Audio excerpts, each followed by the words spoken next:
तो गाइस सभी को स्वागत है। यहाँ पे निफ्टी एंड बैंक में क्या हो सकता है कल के लिए दिखेंगे। एंड आज भी एक सबसे बड़ी चीज़ ये है कि यहाँ पे जो इतना बड़ा छलांग मारा, लोगों का क्वेश्चन था, मैं ऑलरेडी टेलीग्राम पे डिस्कशन करके उन लोगों को बता चुका हूँ आप लोगों को।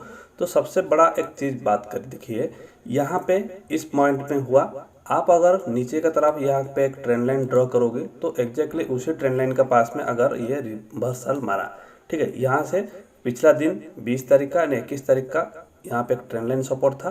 एंड ऊपर से यहाँ पे देखिए, इस पॉइंट में देखिए, यहाँ पे वो ऑलरेडी एक रेजिस्टेंस यहाँ पे फेस करा था। मैं यहाँ पे इसे लाइन ड्रॉ करता कोई हॉरिजॉन्टल लाइन, तो एग्जैक्टली उसी पॉइंट पे लोगों को बाइंग चाहिए था, यानी लोगों ने बाइंग किया। एक्चुअली क्या होता है, मार्केट अगर ऊपर जाना है तो क्या हुआ, जैसे यहाँ पे नीचे आया था, ठीक है, तो यहाँ पे जैसे नीचे आया था तो इसी पॉइंट में ऊपर गया, फिर से ये ऐसा करके एक बनाया, कौन सा, ये एक क्या है, ये head and shoulder pattern. And exactly उसी पॉइंट का पास में उसने टारगेट हिट हो गया, क्योंकि हेड एंड शोल्डर का इसी पॉइंट में वो मार्केट आता है एंड छोटा सा है, लेकिन उसी हिसाब से देखेंगे तो यहाँ पे एक टारगेट कंप्लीट हो जाता है। एंड ऊपर से ये एक ट्रेंड लाइन का सपोर्ट था, तो इसी वजह से यहाँ पे 2 बार 3 बार, हाँ, अगर कुछ देर यहाँ पे रुक जाता, अगर कुछ देर यहाँ पे रुक जाता एंड धीरे धीरे स्लोली आता एंड यहाँ पे ब्रेकडाउन हो जाता, वापस थोड़ा सा रिटेस्ट किया एंड ब्रेकडाउन हुआ, तो फिर ये मार्केट जा सकता था, ठीक है, नीचे। लेकिन जो भी है इसी पॉइंट में बाइंग शुरू हुआ। पहला पॉइंट सपोर्ट पॉइंट था, दूसरे पॉइंट ये है कि आप लोग को इसी पॉइंट में एक डबल बॉटम जैसा बना, डबल बॉटम बन गया एंड रिजेक्शन मारा। जैसे एक रिजेक्शन मारा, लोगों ने और भी बाइंग शुरू कर दिया। एंड यहाँ से भी एक छोटा सा ट्रेंड लाइन अगर देखोगे, इसी पॉइंट में ट्रेंड लाइन बन रहा था, ठीक है, तो उसी हिसाब से अगर देखोगे काफ़ी सारे ट्रेंड लाइन का वजह सपोर्ट था। एंड और भी एक देखोगे, इसी पॉइंट में मार्केट क्या कर रहा था, एक बहुत बार ये रेजिस्टेंस फेस कर रहा था, ठीक है, काफ़ी बार इस पॉइंट में वो रेजिस्टेंस फेस कर रहा था। तो उसी हिसाब से अगर ये ठीक से नहीं बैठ रहा है, लेकिन फ्यूचर चार्ट देखोगे तो काफ़ी अच्छा से बैठ रहा है, तो उसी हिसाब से अगर दिखने जाओगे तो काफ़ी अच्छा से ये मार्केट एक बार इधर गया, रिजेक्शन मारा, इसी पॉइंट में भी रिजेक्शन मारा। यहाँ पे इस पॉइंट में नहीं दिख रहा है, लेकिन फ्यूचर वाला चार्ट में क्लियरली नज़र आता है। बैंक निफ्टी का फ्यूचर वाला चार्ट मैं दिखा देता हूँ। तो यहाँ पे देखिए, इसी पॉइंट में अगर मैं लाइन ड्रॉ करता हूँ, अपने आप बढ़िया सा ये लाइन खींच जाता है, मतलब यहाँ पे पूरा सपोर्ट लेता है। तो इसी पॉइंट से रिजेक्शन मारा था, वापस इसी पॉइंट में गया, फिर से नीचे आया, फिर से इसी पॉइंट में टच किया, नीचे आया। तो 3 बार होने के बाद में, ठीक है, तो चौथी बार या एक बार अगर ब्रेकआउट होता है तो ये बढ़िया से जाता है, ठीक है। ऊपर से एक्सपायरी डेट था, तो उसी हिसाब से जो लोग ने सेलिंग किया होगा इसी पॉइंट पे, तो लोगों का यहाँ से सब सेलिंग किया होगा, तो एसएल यहीं पे रखा होगा। तो इसी वजह से ये हमने, मतलब जो लोगों ने सेलिंग किया होगा उन लोगों का स्टॉप लॉस हिट हुआ, मतलब पहले से सेलिंग किए थे, वापस क्या हो गया, बाइंग हो गया, मतलब मार्केट बूम ऊपर गया। ये एक दूसरा पॉइंट है। एंड दूसरा बात ये है कि जो जैसे हेड एंड शोल्डर का पैटर्न के हिसाब से लोगों ने जो सेलिंग किया था, यहाँ पे जैसे ही टच किया, ये एक सपोर्ट पॉइंट था, तो यहाँ पे जो लोग सेलिंग किया था टारगेट हिट के हुक किया, तो उधर से भी बाइंग शुरू हुआ। एंड इसी पॉइंट में स्टॉप लॉस हिट होकर बाइंग शुरू हुआ। एंड यहाँ पे एक रेजिस्टेंस था, तो रेजिस्टेंस को एक बार 3 बार जैसे रेजिस्टेंस फेस हो रहा था, चौथी बार ब्रेकआउट दिया। एंड यहाँ पे एक सपोर्ट बन रहा था, जैसे मैंने आप लोगों को बताया, जो बड़ा टाइम फ्रेम पे भी यहाँ पे एक सपोर्ट बन रहा था, ठीक है। तो वो उसी हिसाब से मार्केट ने क्या किया, एक बढ़िया सा ब्रेकआउट देने के लिए लग गया, समझ गए। तो ऐसा ही होता है, एक्सपायरी दिन था, इसी वजह से ज़्यादा बड़ा मोमेंटम दिखने को लग गया, समझ में आ गया। तो कल के लिए क्या हो सकता है, ठीक है, कल के लिए क्या हो सकता है, ये थोड़ा सा हम लोग डिस्कशन करेंगे। तो उसका पहले हम लोग देख लेते हैं कि मैं बैंक निफ्टी का ही चार्ट ओपन कर लेता हूँ, क्योंकि बैंक निफ्टी में हम लोग थोड़ा सा इंपॉर्टेंट लाइन ड्रॉ कर लेंगे तो समझ में आ जाएगा। मैं 15 मिनट टाइम फ्रेम पे गया एंड मार्केट में ई पॉइंट को हाईलाइट कर लेते हैं। इसी पॉइंट एक बढ़िया सा टॉप किया गया था, तो इसी वजह से ये 4000 भी राउंड लेवल है, तो ये पॉइंट इंपॉर्टेंट पॉइंट है, इसी को नोट करिए। इस पॉइंट में मार्केट अगर रिवर्स होता है, ऑलरेडी रिवर्स होने का चांसेस बहुत कम है, क्योंकि आज इतना सारे वॉल्यूम है कि कल गैप अप होने वाला है। फिर भी किसी भी कारण से अगर नीचे आता है तो ये बन जाएगा सपोर्ट, मार्केट यहीं से वापस रिवर्स मारेगा, समझ में आ गया। तो उसको छोड़कर मार्केट हम देखना पड़ेगा डेली टाइम फ्रेम पे हाई कितना है। हाई वही है जो आज तक का हाई रिकॉर्ड था, अब ये हाई को ब्रेक कर चुका है। तो इस हिसाब से हम लोग कुछ भी नहीं कर सकते हैं कि क्या हमारा मतलब कल के लिए स्ट्रैटेजी बनेगा, उसको नहीं कर सकते प्रेडिक्शन, ठीक है। लेकिन हमारा जो क्या बोलते बाय सेल सिग्नल, वो थोड़ा सा आप लोगों को मदद कर सकता है कि ट्रेड लेने में, जैसे यहाँ पे हम लोगों को हुआ था। जैसे यहाँ पे सेल सिग्नल दिया तो यहाँ पे हमने सेल किया होगा, तो यहाँ पे इसी पॉइंट से हम लोगों को 500 से लेकर 400 मतलब यहाँ पे 100 पॉइंट मिला। यहाँ पे इसी पॉइंट में अगर कोई बाई किया होगा हाई का ऊपर में उधर से मिला होगा। तो ये तो बात की बात है। हमारा जो इंडिकेटर है वो जैसे ट्रेंड लाइन के पास में ये इंपॉर्टेंट लाइन, जैसे ये ऑटोमेटिक इंपॉर्टेंट लाइन ड्रॉ हो गया, इसी पॉइंट के पास में कैसे ग्रीन कैंडल बनता है, यहाँ पे ऐसे रिजेक्शन मारा, ऊपर से ग्रीन मारा, तो यहाँ से ऊपर जाने का चांसेस है। कुछ इस टाइप का हम लोग को होता है एंड ट्रेंड लाइन ड्रॉ करते हैं। काफ़ी सारी चीज़ें जो आज भी मैंने कॉल दिया था, आज भी हमने कॉल दिया था, जो आप लोगों को अच्छे से मिला होगा। ठीक है, एक तो ऊपर जाने के लिए इसी पॉइंट में दिया था, ये भी टारगेट हिट हुआ था।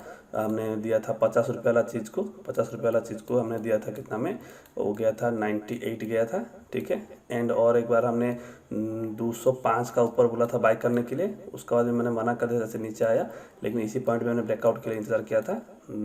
34,400 सॉरी 39,400 का सी को दिया था एंड वो गया था 550 या उसका ऊपर भी गया था। ठीक है, वो बात की बात है।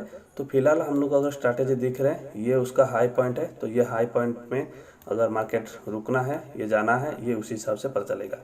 ठीक है, फिलहाल 2 पॉइंट याद रख लीजिए। ये एक पॉइंट है आज जो 40,200 है, एंड दूसरा एक पॉइंट है, ये वाला पॉइंट है 40,072 रुपया, एंड यहाँ पे एक पॉइंट है 40,012 रुपये के आसपास। तो ये जो पॉइंट है ये हमारे इंडिकेटर के हिसाब से ऑटोमेटिक ड्रॉ हो रहा है।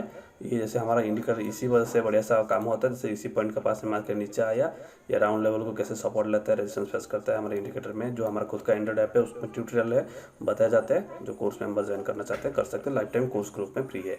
ठीक है, फ्री नहीं है मतलब एक बार ज्वाइन करना पड़ेगा लाइफ टाइम के लिए। Indicator and course group life time के लिए आपको ज्ञान मिलते रहेगा।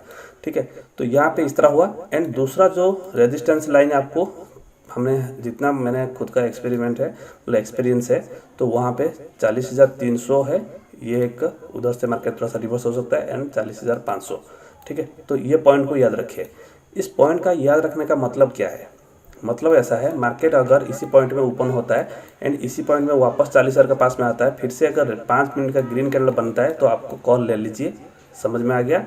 ठीक है, एंड उसके बाद में मान लीजिए कल इधर से ओपन हुआ, फिर से ऊपर जाकर यहीं से 40,300 तक गया, तो यहाँ से थोड़ा सा प्रॉफिट बुकिंग कर लीजिए, क्योंकि इधर से थोड़ा सा रिवर्सल मार सकता है। यहाँ पे अगर 5 मिनट का रेड कैंडल बना तो सेलिंग के लिए थोड़ा सा बाद में सोचेंगे, लेकिन हाँ थोड़ा सा रेड कैंडल बना, फिर से वापस अगर इसी जगह जाकर वो रिटेस्ट करे, मतलब यहीं से फिर से रिजेक्शन मारे, तो फिर बढ़िया से हम लोग सेलिंग कर सकते हैं। Got it?